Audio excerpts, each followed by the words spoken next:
Hey, welcome to Career Corner, folks. Before we jump into things, let's talk about interviews. Do you have an interview coming up? Well, come on down to the Career Center to get some interview prep advice or conduct a mock interview. We also have an interview room if you're looking for a private and quiet space to hold your interview.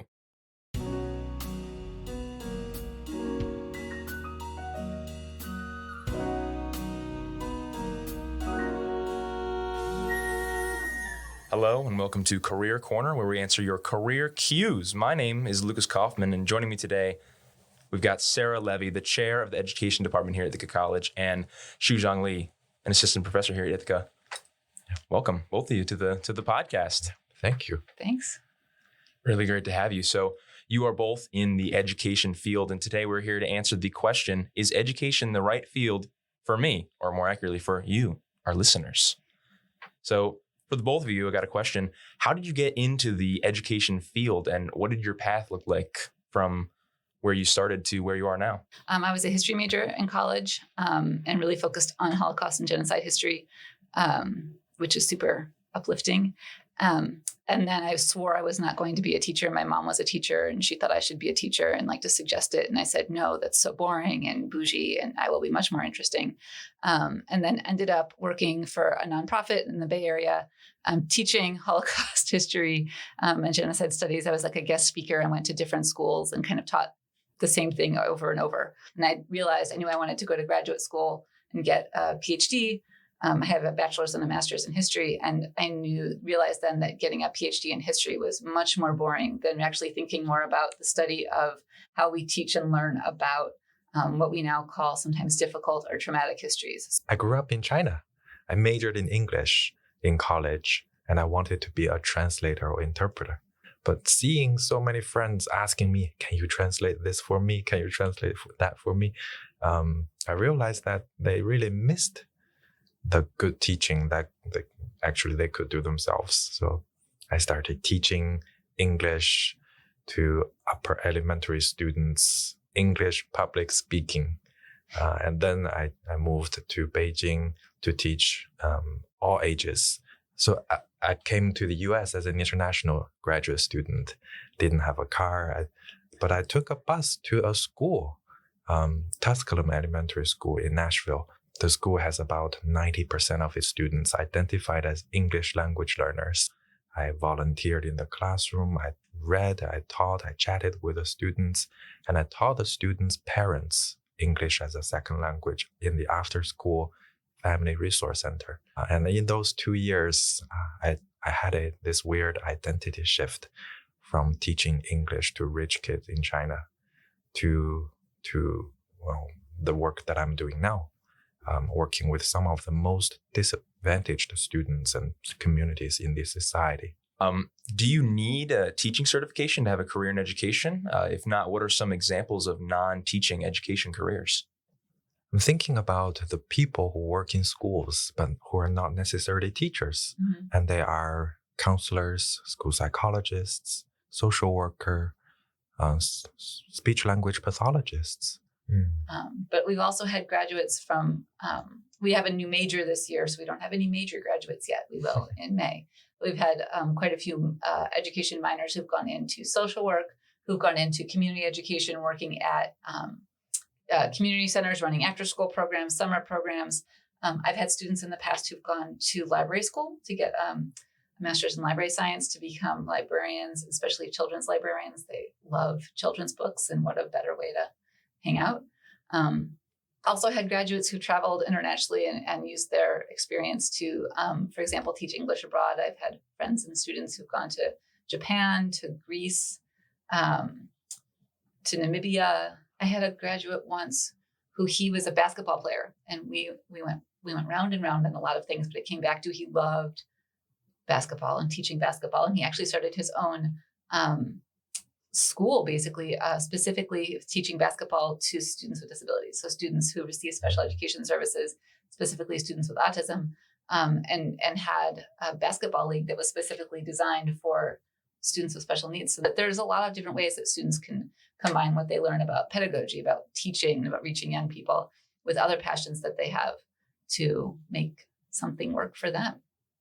what are some of the challenges that can arise in a career in education? And if you faced any of them and maybe have any specific examples, how did you overcome them? That we have a teacher shortage.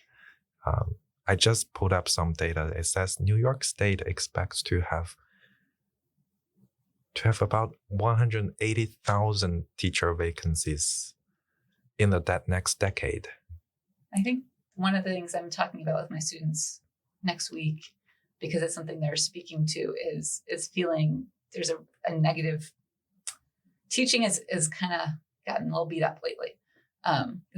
And so I think folks going into teaching are feeling like they're going to be questioned by parents more than they sometimes are, that folks don't respect teachers, that teaching is really challenging. One of the things I know that like even IC professors are talking about, right, is ChatGPT, is AI, is what do we do with that? How do we learn that?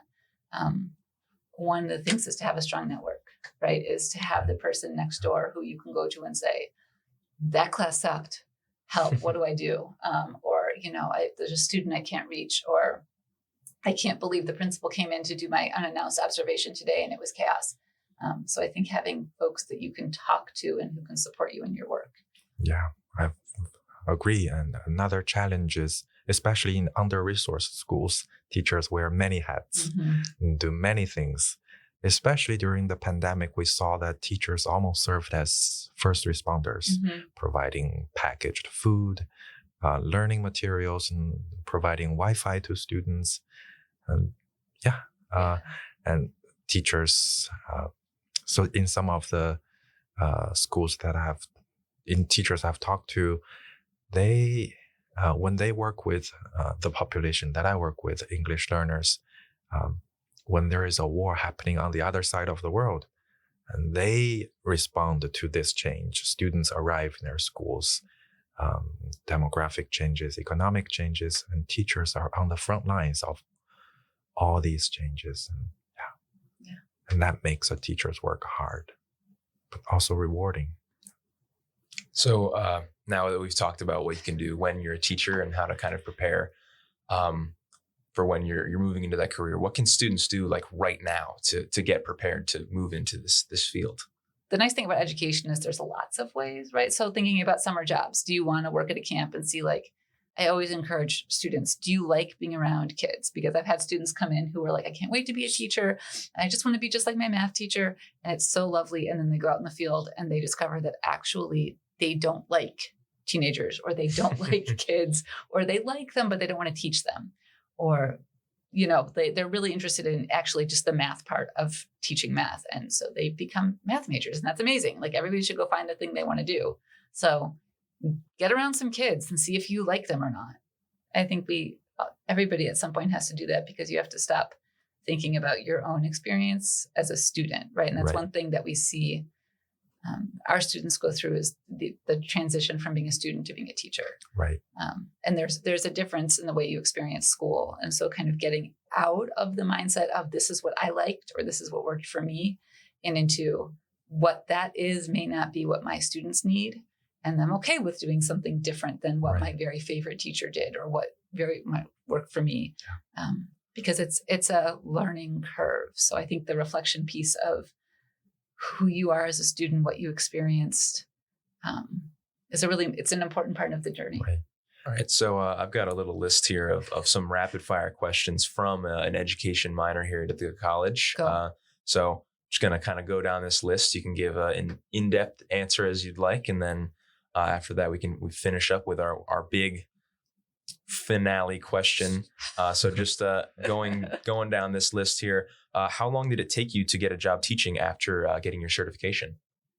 I mean, I think it's the experience of our graduate students that many of them get hired into jobs before they graduate from here. And the ones who don't are hired over the summer, who want to be, some folks are like, I want to take a gap year, I'm tired. But anybody who, generally speaking, gets certified will get a job, as long as they are not extremely picky about where.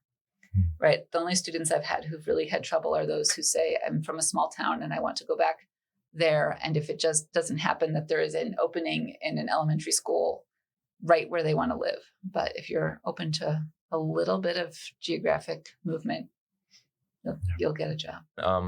Are there any major differences in salary between teaching grade school and being a college educator? Oh, Yeah, sometimes they make more. The college educators? No, The grade the school. K-12. Okay. Depending on the district sometimes. And obviously not your first year, but some districts, if you stay in the district and do professional development and everything, it's a pretty nice life, quite honestly, as a K-12 educator. And a lot of folks do look at it because they like kids, but also it's a really stable career. There's always going to be kids to teach. There's always going to be new things to learn. It's not boring. It's a lot of things, but it never gets boring. right. And you have the summers. True. Summers are good. Yeah. Spent a lot of summers with my mom on Cape Cod. Yeah. Definitely very nice having her around. Our next rapid fire question here. Did you TA while you were in college? And do you think undergrad students here at Ithaca should do that as well? I did not, but they should. Yeah, I agree. I never, but teaching is about being able to communicate your ideas and expertise to others. So that's a good practice and a good skill to have. All right. And our final rapid fire question. Have you ever felt the need to work a second job while in education? Yeah, sometimes. Not often, but and particularly in grad school and getting a doctorate, having a second job was helpful at points. Not since I have started working here. Yeah. This was my first real job after 8 years in graduate school. So I feel like much better financially than in graduate school. Yeah. All right. Well, that moves us to our big finale question here. What is the biggest piece of advice you would give somebody pursuing a career in education? I mean, probably something like, and this is just advice I would give to any undergraduate student, I think, is like, think about what works for you. And if this keeps working for you, do it. Like, try it out and don't be afraid to change, right? Sometimes I work with students who come in who are freshmen, who are sophomore, who are worried that they don't know what they're going to do with their lives, or worried that the major they thought they wanted isn't actually the major that they wanted. And I remind them that I was a history major who became a nonprofit worker, who became a teacher. And it was okay. Like, everything was okay. And I temped for a while, learn to type, learn to type and learn Excel, learn to type and learn Excel. And you will always at least be able to make money. That's advice too. But I think it's okay to just think about what you want and not be afraid to change your mind. Well, you don't have, there is an aspect of performance in teaching, but you don't have to be an extrovert to do it. And I am a very introverted person. If I compare being a teacher to being a leader, you don't always have to be the loudest person or standing on the front to be a leader. Sometimes good teaching and good leadership is invisible. But at the end of the day, you have to be someone who cares a lot about your own thing and about your students and about their learning and their well-being. So if you find yourself having that kind of care, then you should really do it. Yeah.